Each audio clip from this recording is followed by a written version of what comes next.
Oh, hi there. Welcome to Theater Creatures, your monstrous movie show. I am Bren. This is Nikki. And we are just out of the theater. Well, we stopped and got a bite to eat. But we are just out of the theater for the new Jane Schoenbrunn picture. Jane Schoenbrunn, we love you. Come on the podcast. Teenage Sex and Death at Camp Miasma. This was maybe my most anticipated movie of the year thus far. I'm a big I Saw the TV Glow fan. Absolutely. It was my favorite movie of, I think that was 2024. Yeah. It came out. I think the We're All Going to the World's Fair is a fine movie. I can't speak for it. It's an interesting movie enough. Yeah. It's very different from what we have. I mean, the budget is a big Right. one. That's the big difference here. But golly gee willikers, this was just a delight. This was a very good time.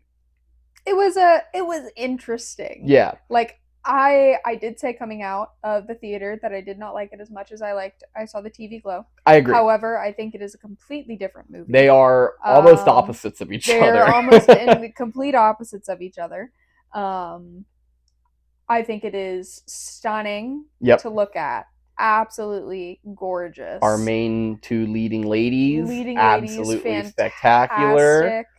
Fantastic. A lot of blood. I feel like I was supposed to anticipate that. Yeah. But it was campy. Very campy by design. By design, obviously. But I think that's what I really enjoyed about it was the campiness. Yeah. I mean, it's a movie that the first thing I think I said to you as we were leaving the theater was, I love when I can tell that people had fun making a movie. Absolutely. And to compare this to I Saw the TV Glow, that is such a more introspective, very existential movie. Yeah. I was like devastated for several days after I saw the TV Glow. It does leave a very specific void. Yeah. And this movie is a lot sillier, a lot funnier, a lot campier. It's very funny. And it's a movie that's having fun playing with genre and playing with... There are a lot of meta aspects to this of like, we're directly referencing a lot of different franchises, a lot of Friday the 13th, even in terms of like the font for Miasma. I keep saying Miasma, it's Miasma.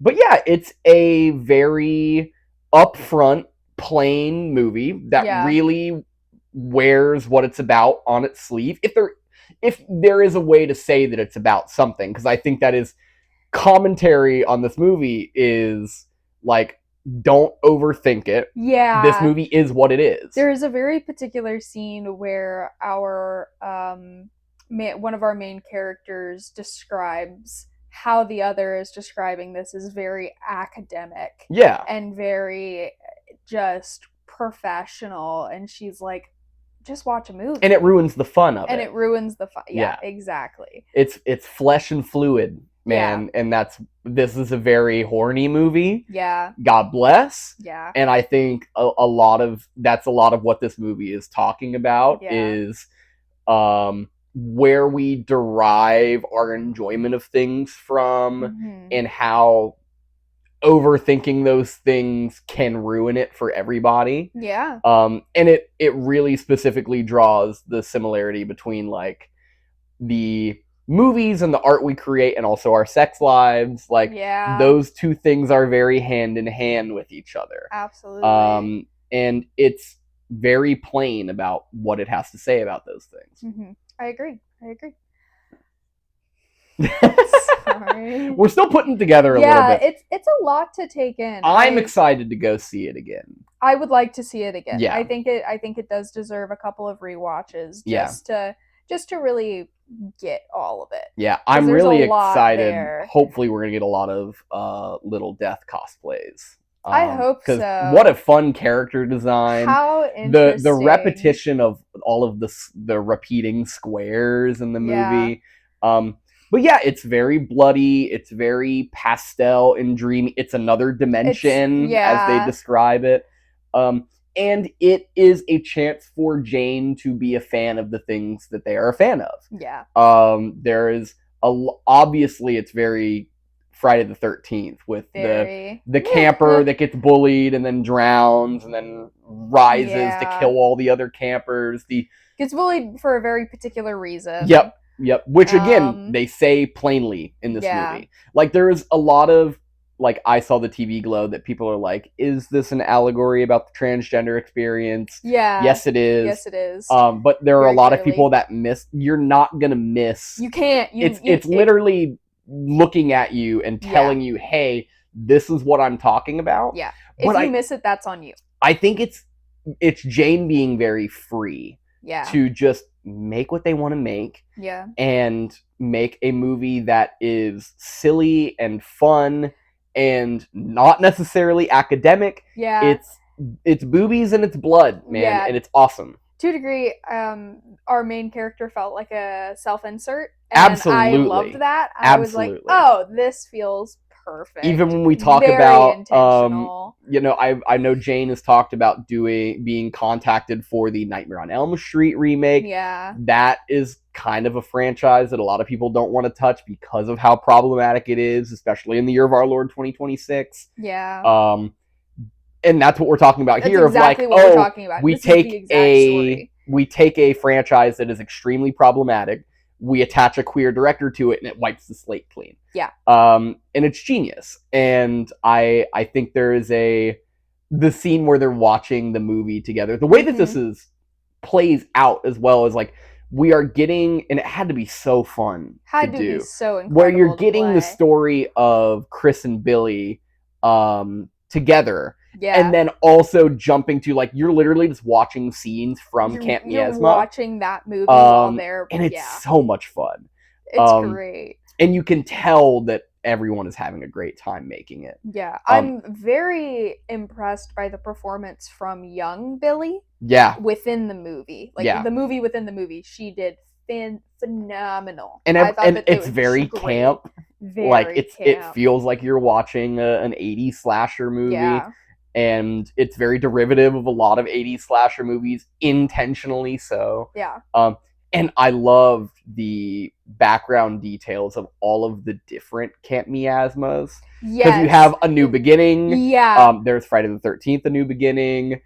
There's Miasma 3000, which is Jason X, where it's Miasma in space. Yep. Which is pretty fun. Miasma in Manhattan. Miasma takes Manhattan, which is pretty fun. In the stack of VHSs, there was a medieval Miasma. Yep. Which I thought that I was like, I have to see that one. That one looks fun. No, I do really like the concept of it, of the movies coming from somewhere. Yeah. Which is a bit spoilery, but I think that is really good. I think what that is a lot of the movie is dealing with like talking about nostalgia and how like movies right now we only want to do IP and franchises that people are familiar with because we have that nostalgia. And the character, Chris herself, self, has a lot of that nostalgia ingrained as well. Yeah. And that's why we get that dynamic between them and Billy. Yeah. Of like they say it in the movie of this was a sexual awakening for me. This was a queer awakening for me. And it's focusing on nostalgia as a way of like we are all just chasing in our own lives with media that we consume, with things that we enjoy, with our sex lives. We're chasing something that we felt when we were younger. Yeah. Back when everything felt like it was going to be okay, right. You know? Yeah. And so much so that, you know, we have this character that was an awakening for me. Now I'm talking to the actress as an older woman and still having that reaction. Yeah. And that's what this movie is dealing with, and it's awesome. It's phenomenal. It's fantastic. I do think it deserves to be seen in theaters. Absolutely. Just because of how stunning it's very big. It's very beautiful. Big. Yeah. Yeah, man. I feel like I had a lot less to say about it than I did about TV Glow. Yeah. I feel a lot better about myself as a person. Following TV Glow. And a lot of TV Glow is stuff that I personally neither of us really can comment on. Yeah. But as a movie about growing older and losing the magic of things, and like this movie is very similar in that way of like we are reflections of the media that we consume. Yeah. And we take ownership. So those things they feel very personal to us, and they feel very internalized to us. Even though they're things that we might have not even really experienced. And I think I also think it's just she talks about misogyny at one point, and things ingrained, and you get a scene of her watching the movie as an 8-year-old girl, and you're like, yeah, you shouldn't be watching this movie at that age, but and sparking that awakening or whatnot. But it's also, I think, a really good commentary on a queer experience, and on, coming to that realization of, yes, I may be attracted to, the same sex, but there's also still this part of me that is deeply ingrained in our culture, in our culture, and the things that we see around us, and the systems with which we live in. And then flipping that on its head by making it a queer experience, and which I think is just so brilliant, and struggling to find answers for those things, and feeling wrong for it, and like even there's something wrong Chris, with you for it. The whole point of the movie is Chris being like, I'm trying to find what you felt, in that moment of the scene that was so foundational to me as a person, and was the thing that led me to develop in the way that I did. And that again leads it back to, like, we're chasing something that's not even really ours to a certain point. And it's just so much fun to watch. Like, that's what I keep settling on. And the performances are fantastic. It's not scary. There's no point that I was like afraid of, even like the big bloody we're murdering a bunch of the campers scene. It's not supposed to be scary. TV Glows is scarier. But I also came out of TV Glow saying, wait, that was a horror movie? People are telling me that was a horror movie? Yeah, I don't think that you can qualify either of these as horror. It's just Mr. Melancholy. Yeah, he's terrifying. Just really creepy. That scene is really fucking scary, but like, it's the existential dread that comes with I Saw the TV Glow is scary in its own right. I sat in my car for 20 minutes after I came out of that movie the first time. Yeah, I think that it's scary because it makes you feel that, and it makes you sit with that, and recognize, this utter damnation of what nostalgia trips feel like, and the fear of falling behind, and that sort of thing, or being stuck. Going somewhere you weren't supposed to. Going down a path that you weren't intended to, or you didn't think you'd end up on. And that being a universal experience. As well. And like, this is a movie that is saying we all need to relax. And we all need to just be true to ourselves, not try, like, there is no mold. Like, the mold, as far as pushing boundaries and breaking the mold, like, there's no more mold. Like, everything is derivative of everything. We are trying to think these things that we enjoy. Movies, sex, we're trying to think them to death. And we just need to sit and have fun. And this movie is. It's a ton of fun. It's a good time. It's a great time. So I cannot recommend it enough. We're going to probably find a time to go see it. But there's a lot of stuff coming out of the poop shoot. There's a lot. We got like the movie we saw after Camp Miasma. The other movie that we saw. So in the next video, if you're like, wait, they're in the same clothes. They're wearing the same thing. We did a little double feature today. We went and saw Mutiny with Jason Statham. So stay tuned for our thoughts on that movie. There's not many. There's not many. But we also have some stuff coming out next week. We missed Insidious. We're going to go see Insidious next week.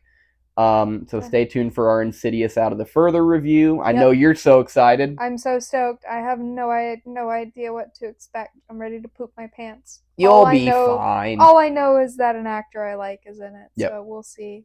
We got Coyote versus Acme next week, which I'm very excited about. Big Looney Tunes fan. You didn't go see The Day the Earth Blew Up. I didn't. I should have. Which is a great movie. So stay tuned for that as well.